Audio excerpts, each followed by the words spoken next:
What up, everybody? Yep, it's a different view yet again. Welcome to Own the Chaos. My name is Brad. The stock market is crazy and chaotic, and I made it my mission to help you guys own it. It is another crazy day in the markets today. High PPI numbers. Who's shocked? Nobody's shocked. You shouldn't be anyway. But nevertheless, the markets are reacting. Of course they are. And we expected this. This isn't too much of a shock. The Nasdaq's down 197 points, 1.63%. The Dow's down 1% or 381 points. And then I'm looking at the S&P 500. That's down 52. Crude oil sitting at 78.05 at WTI crude. Bitcoin sitting up 524 points, but that is far off its highs. It was sitting at 25,000 earlier today, but that's at 24,561 per Bitcoin. And so let's unpack this a little bit. Before we do, we have, of course, earnings we're going to be reacting to. That's what you have to look forward to later in the show. We have DoorDash, Applied Materials, DraftKings, and Redfin. This morning, if you guys didn't catch this morning stream, we reacted to quite a bit. And I encourage you to hit that notification bell to get notified when I go live in the mornings. We still have a really low turnout rate, which I appreciate my small little audience that comes in and tunes in on the mornings, but you're missing a lot of good info, a lot of valuable info. So make sure you're hitting that notification bell for when I go live at 9 a.m. Eastern time, Monday through Friday, and then Monday through Thursday in the afternoons with me at 3:45 p.m. Eastern time in the afternoons. So, checking in with you guys, my starting five. Let's see here. I saw Karem, Froggy. Yeah, there we go. Karem, Froggy, Snookeroo, Tracy H, Savvy Money Shows, Pastor David Hopper. If you guys didn't make the starting five, it's because you probably didn't hit that notification bell. So make sure you're doing that and you'll get shouted out in my starting five. Gerardo Villegas says, hit the likes, people. Yeah. Shane Haley says, no Jeep stream. This is some bullshit.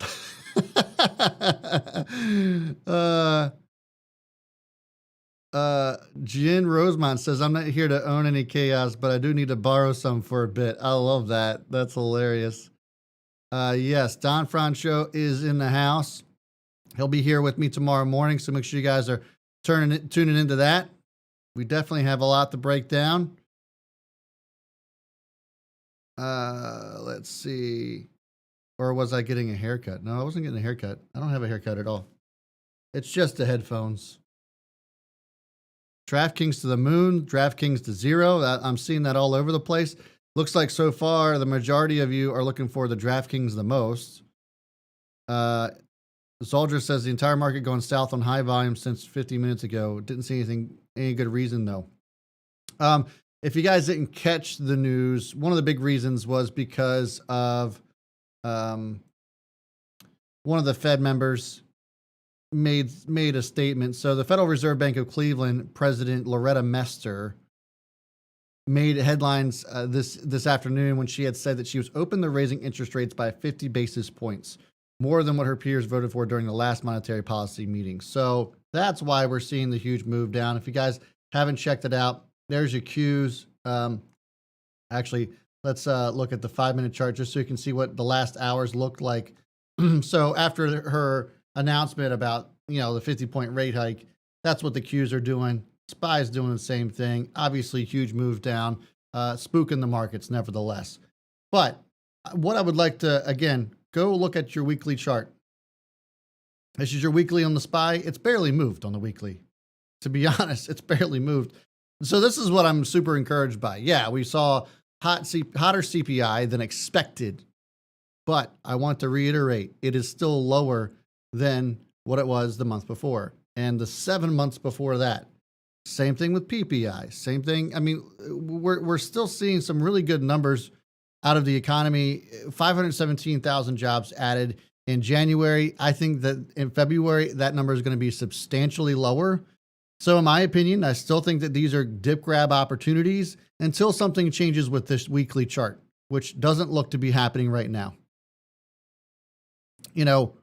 Even if the Qs end red today, or end red this week, which it doesn't look like that's even going to happen, we'd have to see the Qs come down to 297 and some change. We'd have to see the SPY come all the way down to 397 and some change.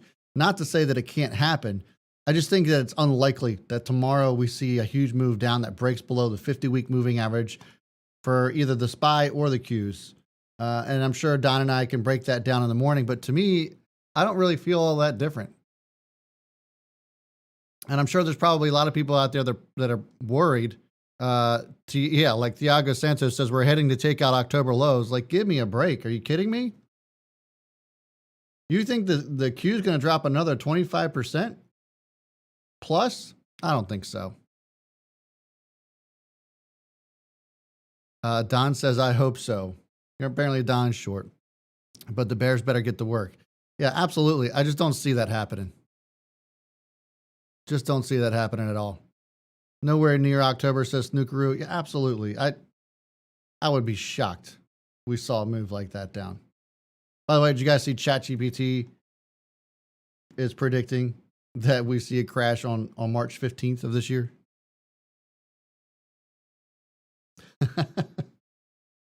We'll see if it's right. I actually retweeted that. Go follow me at Own the Chaos. I retweeted that ChatGPT predicted a March, I think it's March 16th or March 15th stock market crash.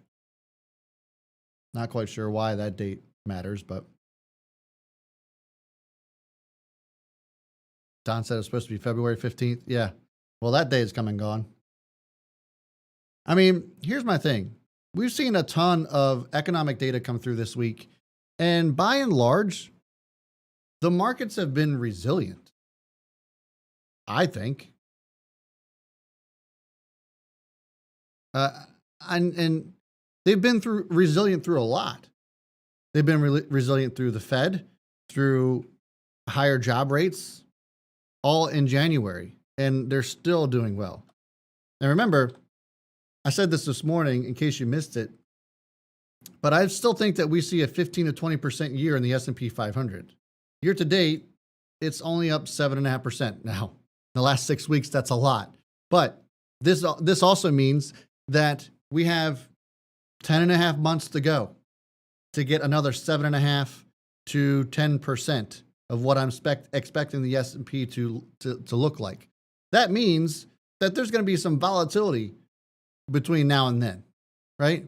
So I think that, everybody just needs to hold on to the butts. I'm not worried about the market going down to revisit those October lows. I'd be very shocked if that actually ends up taking place. Could we see some volatility? Absolutely. And I had mentioned that February could be a bit of a rocky month, especially if by some chance we see any sort of aggression from the Fed, which, listen, I mean, Loretta Mester is just one person of the Fed. I doubt that's going to happen. I doubt we see much from the Fed other than what Jerome Powell has laid out for everybody. It really hasn't surprised anybody up to this point. I'd be surprised if he's surprised.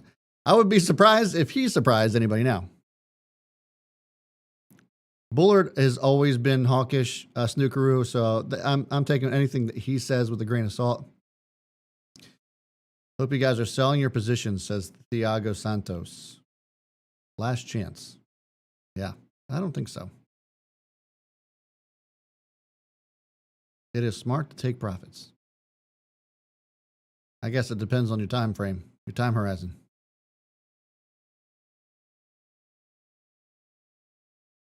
The program must love the number 15 NASCAR All Out, says. Yeah, no kidding. They didn't broadcast from a Jeep Resilient, but yes, resilient is a good word for what they have been, says M. Nice. Absolutely. All right, so we got about 5 minutes before the market closes. Let's go ahead and take a look at some of these. Here's the thing, right? What if DoorDash just gave you an opportunity? Here's your 5-minute chart on DoorDash. It's obviously down today, down 1.7%. Expectations for DoorDash. Consensus estimate is 1 cent. That would be a 100% move year over year for earnings. And the consensus revenue estimate is around 1.76 billion, 35.4% year over year. If they come in higher than 35% year over year on revenue, that's going to make this stock move significantly. Obviously, guidance has to be there as well. But if they come in and beat earnings and then guidance supports further growth from there, then this stock is going to skyrocket. It is not cheap by any stretch of the imagination, but the growth certainly represents a lot here. And I think that that's why the premium is high. I'm not saying that this is a cheap stock by any stretch of the imagination, but if growth comes in and they come in with good guidance, watch for this stock to go nuts. Over the last 1 year, Dash has beaten earnings estimates 0% of the time, but they've beaten revenue estimates 100% of the time. So growth obviously is the story here. Investors probably aren't going to care about earnings per share. I did make that rhyme on purpose. Short interest here isn't exactly low either. That's at around 8%. Over the last 3 months, earnings per share estimates have 2 upward revisions and 1 downward. Revenue estimates have seen 7 upward revisions to 2 downward. That's your Dash expectations. Let's take a look at Applied Materials as well. Applied Materials is expected to come in with earnings per share of $1.92, $6.66 billion. The street's pretty split on this, but I will say that there is 9 upward revisions to 6 down. So more positive than negative, of course. Let's take a look at some other things to expect from them. Over the last 3 months, earnings per share estimates have seen 9 upward revisions to 6 down. As I mentioned, the semiconductor equipment company stock has risen about 20% to start out 2023. And it's taken out about 50% of its decline. So 50% from its down move. Surveys have also reflected an increasing bullishness among the sell side analysts from over that term. This is very interesting considering the news that we heard from Berkshire Hathaway, right? And Warren Buffett talking about closing his position on Taiwan Semi. Kind of makes you wonder about his view on the entire semiconductor market, but Applied Materials, one of the later companies that are going to be reporting here. And then obviously we have DraftKings, of course. DraftKings coming in and reporting after, and there's going to be a couple stories with DraftKings. One of them being obviously the Super Bowl numbers. How well did they do? But listen, I hate this company. I just hate the way that it's run. A loss of 51 cents is expected, 799.25 million, 5 upward revisions to 1 down. You can't get much worse than that. So I guess you just play this one as if it's so bad it's good, which fine, that's fair. But there are so many better sports betting companies out there. And you guys know that I'm biased towards Penn National. I have my reasons, but there are even better. But there are DraftKings is at the bottom of my list as far as stocks to invest in. And I'm sure I'm probably hitting a sore spot with most of you based on the poll that I put up this morning or this afternoon. 58% of you are looking forward to DraftKings the most, which I get. I hope it does well for you, but I just hate the company.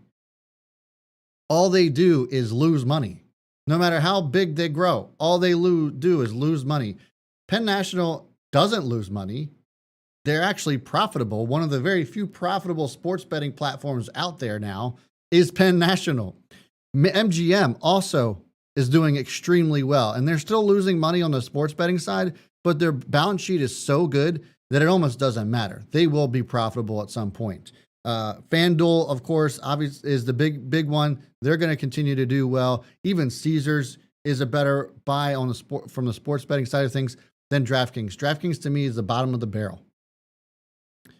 But we'll see what they have to say on their earnings here. I hope that for those of you guys who are in it, it does well for you. But I just can't get down with this stock. I really can't. But nevertheless, we're going to react to those. And then there's Redfin, as the market now is officially closed. Let's take a look at that real quick. That closed down 5.5% today. Estimated earnings per share for Redfin is a loss of 90 cents. $444.99 million is expected here. Not one damn upper revision from analysts on this one.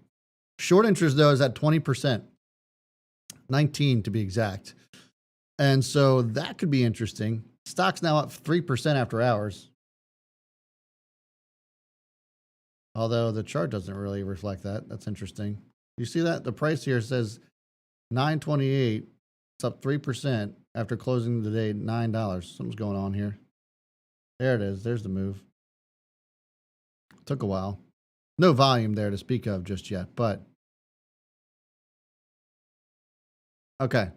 We have a couple other ones. If you guys are interested in any of the other stocks that are reporting this afternoon, please feel free to put it in there in the chat. Would love to hear from you guys as we wait to react to some of these earnings. DraftKings is already starting to move down. Not sure if it's actually on based off of earnings. It could be just some typical aftermarket activity, but I can try and see if I can pull something up here and see if there's any news on this whatsoever. Oops.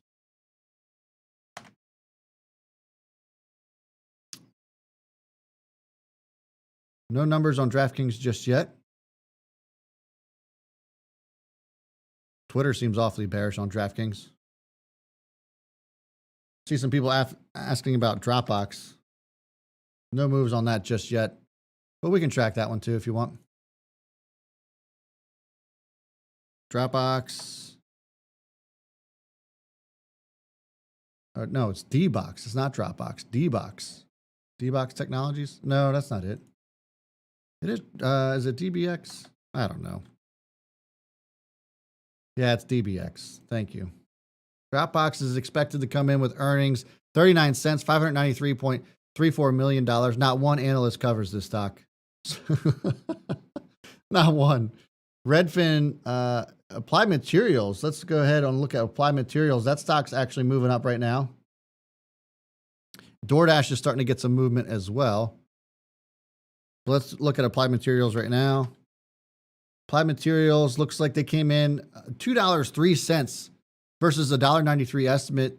Earnings whisper was $1.98, so they even beat that number. They beat on top and bottom line. Q1 net sales $6.74 billion versus the $6.69 that was expected. Q1 semiconductor systems net sales $5.16 billion versus the $5.15 that was expected. Q2, the current quarter that we're in for their fiscal year, estimated earnings per share $1.66 to, is that right? Adjusted earnings per share to $2.02. Let me just double check. Gotta double check that one.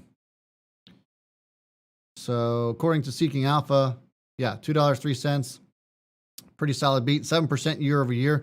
Revenue $6.74 billion in the second quarter of fiscal 2023. Applied expects next net sales to be approximately $6.4 billion plus or minus $400 million versus the $6.33 billion that was expected. Yeah, so guidance is great. Earnings were great. Applied Materials is up. Redfin is up 4%. I don't know if those numbers are out yet, but this just looks like some low volume activity from them. Yeah, nothing out for Redfin just yet, but Applied Materials is making a pretty solid move here. Everything else right now after hours is down. No real volume to speak of. I mean, maybe Dropbox is reacting to earnings. Let's take a look. It doesn't look like it is. It just looks like some BS going on before the report. Oh no, they did come out with earnings. So adjusted earnings per share 40 cents versus the 40-cent estimate. Q4 revenue $598.8 million versus the $594. So that's why that stock is down. Let's take a look at some of the other things from. Oh no, it just popped up now. Fourth quarter revenue $598.8 million, up 5.9% year over year. That's not really good growth for a cloud company like Dropbox is. Fiscal 2022 revenue of $2.232 billion. That's up 7.7 year over year on a constant currency basis, up 9.4% year over year. This is from the CEO, quote, 2022 was a solid year for Dropbox amidst a challenging macroeconomic environment. I've seen better. We've increased our profitability and free cash flow and continued to use M&A as an engine for growth, welcoming FormSwift to Dropbox. Looking ahead to 2023, we will remain focused and executing against our strategic objectives, improving our operational efficiency, yada, yada, yada. So let's take a look at Dropbox right now. Where are we at from its highs? This is your weekly chart. Oh, we got a long way to go. $33.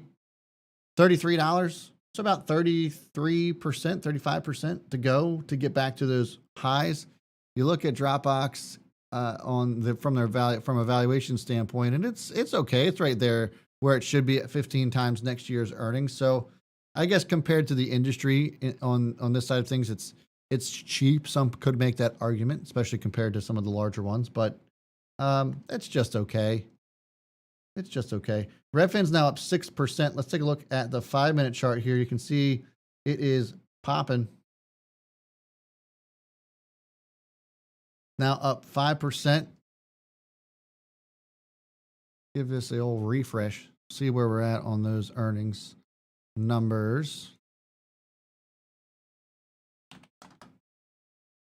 Total revenue 307 to 324 versus the 285 that was expected. So they crushed earnings per share, or they crushed revenue, sorry. Crushed revenue. They also beat GAAP earnings per share of a loss of 57 cents. They beat that by 52 cents. My goodness. Revenue, like I said, 479.7 million. That is a slowing of growth by 25%. But they did beat estimates by 34 million.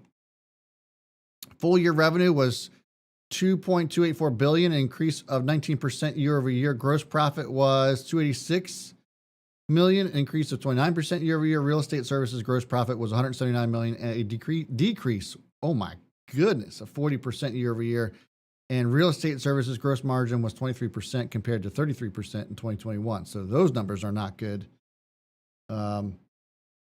Stock's starting to slow down a little bit. Let's check in on DoorDash. That stock's now up 10%. Boner alert on DoorDash.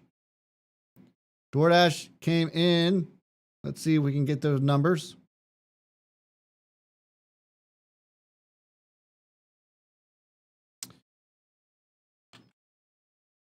As you can see, the stock's moving up. It's now up over 10.5%. DoorDash, Q4 marketplace, GOV was 14.45 billion versus the 13.75 billion. Q4 orders 467 million versus the 435 that was expected. Jesus, that's a huge beat. Q4 loss per share of $1.65. The loss per share that was expected was, oh, I'm sorry, not loss per share was expected. 1 cent, it looks like. Let me just reconfirm. I'm going to grab from another source just to confirm these numbers. That's what I'm seeing so far. But the stock's up now 13%.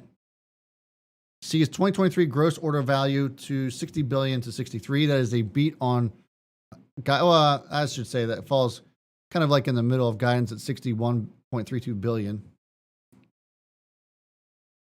They just named a new CFO. Could be why the stock's moving a little bit. They authorized a repurchase of 750 million shares. I told you earnings per share wouldn't matter. They just want to see that growth, baby. And it's still popping.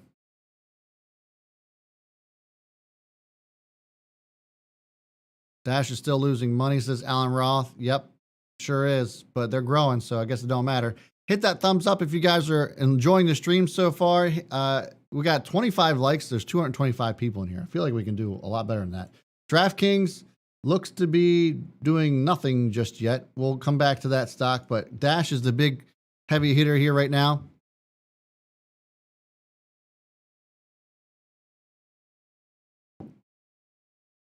Joseph Tran says they're losing money, but they're buying stock back. Oh, man. No shit. Redfin just went red, by the way. It was up 5%. Alan Ross says, Dash reminds me of DraftKings. Grow at all costs. Yeah, it kind of reminds me of that, too. I'm not going to lie. It kind of reminds me of that, too. Like, I'm not crazy about DoorDash, but, man, these moves on earnings is kind of crazy. It's trading at 653 times next year's earnings. Is that right? That's according to Seeking Alpha. Hold on.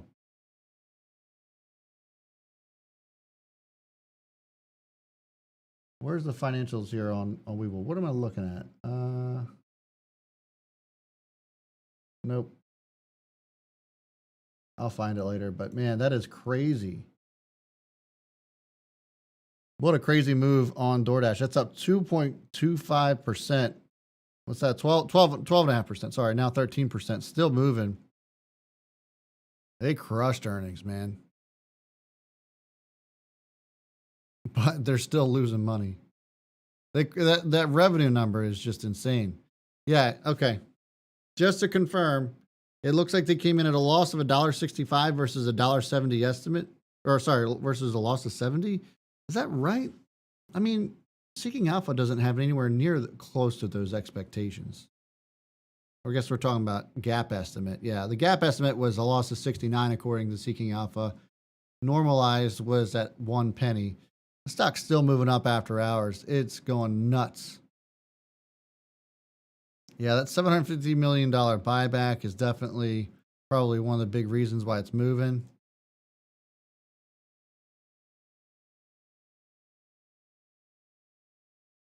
I see somebody here comparing this to Lyft. This isn't anything close to Lyft. The big reason why is because Lyft gave terrible guidance. Dash is at least giving you some guidance and then issuing a buyback. DoorDash, has a lot of cash. You know what though? This is the same thing with like Uber, right? Same thing. Uber comes in and is like, hey, we're not making any money. We're paying our CEO $40 million a year, but yeah, we're not profitable yet.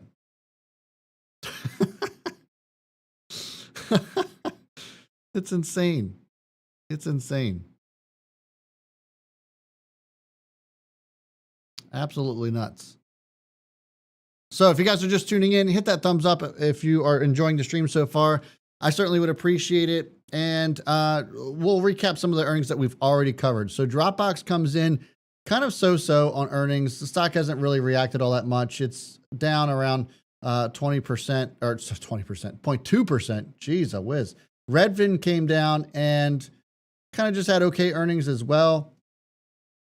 They're, let's see on those numbers for Redfin. They came in a loss of 57 cents, beating the earnings per share and then beating revenue, but guidance was just kind of okay. And the real big kicker for me was a decrease of 40% year over year on gross profit, on real estate services gross profit. That 40% year over year decrease was not good. Applied Materials came in and actually had a great quarter. Guidance was actually pretty good too. They came in at $2.03. They beat the estimate by 11. Revenue came in at 6.74, beating by $80 million. It was a 7% year-over-year growth. Not bad for a company like Applied Materials. In the second quarter of fiscal year 2023, Applied Materials expects net sales to be approximately $6.4 billion, plus or minus $400 million, versus the $6.33 that was expected. So they beat on guidance. They beat on earnings. Applied Materials had a great quarter. Then Dash comes in and then just blows the doors off of everybody as far as performance is concerned here in after hours trading. This has been a crazy move here. So they basically missed on earnings, but then announced a $750 million buyback and actually gave upbeat numbers for guidance, especially from a growth perspective. And so that's why the stock's up 11%, probably primarily to the DoorDash COO and president is said to resign, and they have a new CFO coming in, I believe. Man, lots of announcements here for DoorDash. That's why that stock is up. DraftKings is starting to move up now here a little bit as well.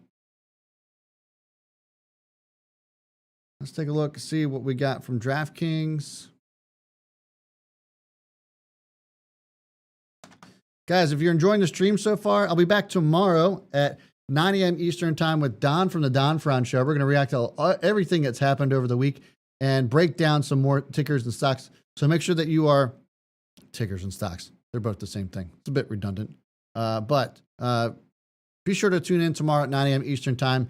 Got Don from the Don Fran Show on here. And if you want to continue to support the channel, you want to see more of the chaos, go to patreon.com/ownthechaos and check out our Patreon. It's $5 to join. You get all kinds of goodies from Don, as well as myself. Our community has made thousands of dollars this week, and it's been absolutely nuts because of the volatility that's been going on in the market. So make sure you guys check us out, help support us, and we certainly would appreciate it. DraftKings comes out with earnings here. Looks like those numbers are in. Stock's up around 7.5% right now.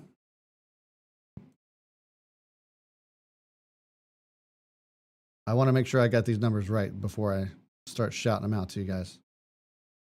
So let's see here what we got.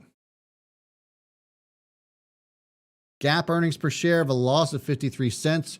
Revenue came in at $855 million, beating expectations of the $800 million. So the revenue was good. Depending on where you got your estimates from. Some are saying $798 million was the expectation. Either way, it's a solid beat.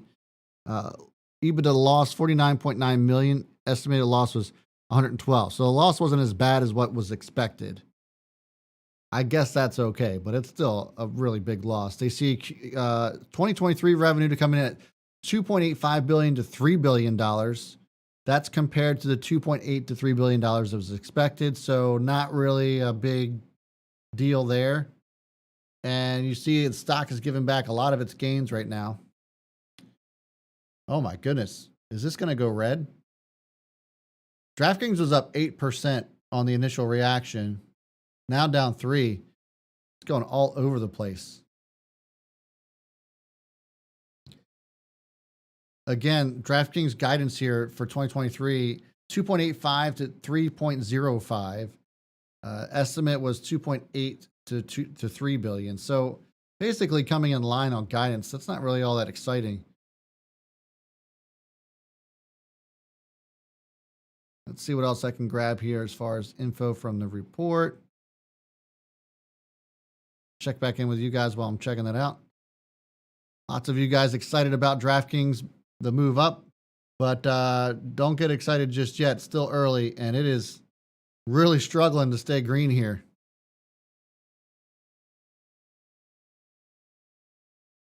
Tom Poe says, I sold DraftKings before the close. Bummer, oh well. You might luck out there, Tom. You might luck out. Again, hit that thumbs up if you guys are enjoying the stream so far. Help support the channel in that way. If you want to support us even further, go ahead and check us out at patreon.com/ownthechaos. The link is in the description. We'd love to have you guys there. It's $5 a month to help support us via Patreon. You get a watch list from me every Sunday, plus exclusive live streams in there as well. And then you get Don from the Don Fron Show. All of his trade alerts are also in there too. So make sure you guys go check us out. Again, starting at $5 a month. You can't beat it, baby. You can't. It just helps show us some love and helps us keep going. So just to recap, DraftKings comes in $855 million versus the $798 that was expected. That's really the only solid beat that I would say is worth getting excited about. Everything else was kind of just in line. Not really shocking anybody. They expect, oh my God, really? So here's something hilarious about this report. They are expected to have $700 million in cash by the end of the year and generate a positive adjusted EBITDA in fiscal year 2024. But they're not telling you when in 24. We'll be profitable at some point. Just stick with us. Loss per share, 53 cents. The estimate for them was a loss of 58, I believe. So they beat on earnings per share slightly. They beat on revenue for the quarter that they were reporting on, but everything else is just kind of in line. It's kind of a lackluster quarter, if you ask me, but it's starting to move back up. It's up now 4% for DraftKings.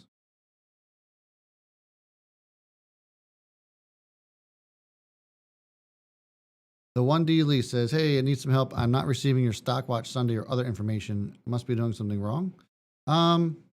if you're signed up through our Patreon, that's how you'll get the Stock Watch Sunday reports. You should be getting whatever email you signed up for.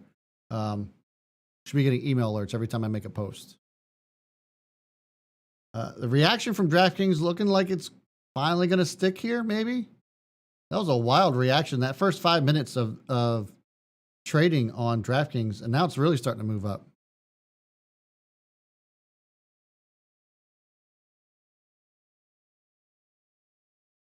Alex says the estimates was a loss of 63. Yeah, it depends on what your source is. Zacks has their estimates. Seeking Alpha has theirs. CNBC has their, everybody's just like a few pennies off here and there. But overall, they still came in and beat. But I don't know how excited I would be forecasting profitability in 24. You know? I don't know. I mean, good on you if you bought this, if you went long on DraftKings, but if you've been long, I mean, it depends on how long you've been long on DraftKings, right? Here's your weekly chart. Unless you bought it at $9, how excited are you? Here's what I will say. It's over the 50-week moving average as well. So momentum's certainly on its side here. But I am not happy about the fundamentals of DraftKings. Like I said, I just think that there's so many, but you want to get into sports betting, there are so many better options. And again, I still think Penn National is the best, but there are still better options than DraftKings. I say Penn National is the best because they are profitable.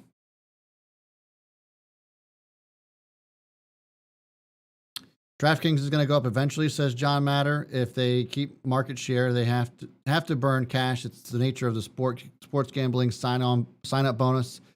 I agree with that. I think having market share, DraftKings, I believe, takes up, I believe it's second or third nationally as far as market share is concerned. But, you know, it kind of the way that DraftKings models their business kind of reminds me that of like an Uber or Lyft, right? Like I understand the grow at all costs, but at some point, you gotta turn some sort of profit. And Nino says Penn but Penn has been beaten down plenty. Absolutely, but I think that Penn has been brought down with the rest of the crowd. You see that Penn's already starting to move up, and it's reacting to DraftKings as well. And we take a look at that weekly chart. It's not anywhere, it's not prettier, but fundamentally it is. I mean, the chart here obviously just says it all. Here's your weekly chart on Penn. Hasn't been pretty, but just do yourself a favor and look at the balance sheet of Penn National versus a DraftKings. Get deep in the weeds on that balance sheet and tell me what you see. I'm not going to dig into Penn too much today, but just do yourself a favor. Not only that, but look up how much it costs Penn National from a marketing standpoint versus a DraftKings or Caesars for that matter, or even MGM. They literally have 70 million stoolies at their disposal that they don't have to pay for to reach out to. Again, just my 2 cents.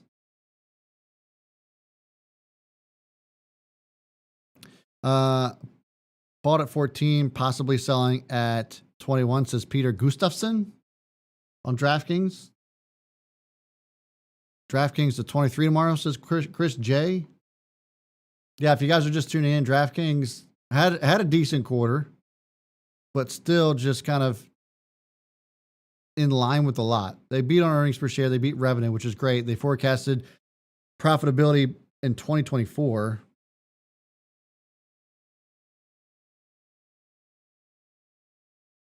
But I'm not digging the company. They saw Q4 revenue of $855 million to $798 compared to $798. DraftKings came in with average revenue per user $109. The estimate was $103. That's a good number. That's a good number, and it's probably good for the industry. $109. per user. Wow. That's a great number. That actually is a great number. They just need to make money off of that number.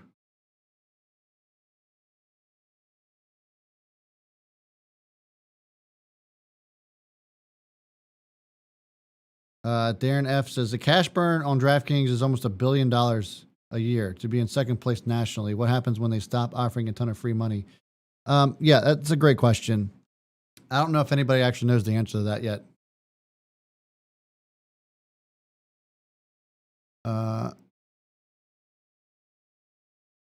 Cinestyle says I'd be careful with calls. Fed just spooked the market today with their 50 basis point. That's so Cinestyle. Just to clarify, it's not the entire Fed. Loretta Mester, who's a Cleveland president, said that she was open to raising interest rates by 0.5%. And yeah, it spooked the markets. I just doubt 50 basis points is coming.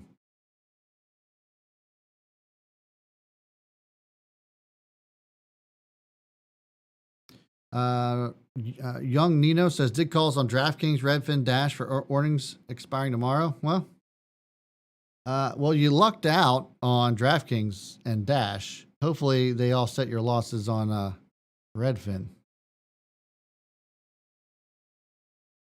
Bitcoin's dropped $1,000 since the close 27 minutes ago. Welcome to cryptocurrency. Yeah, let's take a look at although I guess technically we can't say that Bitcoin is crypto because it's not. It's an asset according to the eyes of the law. Oops.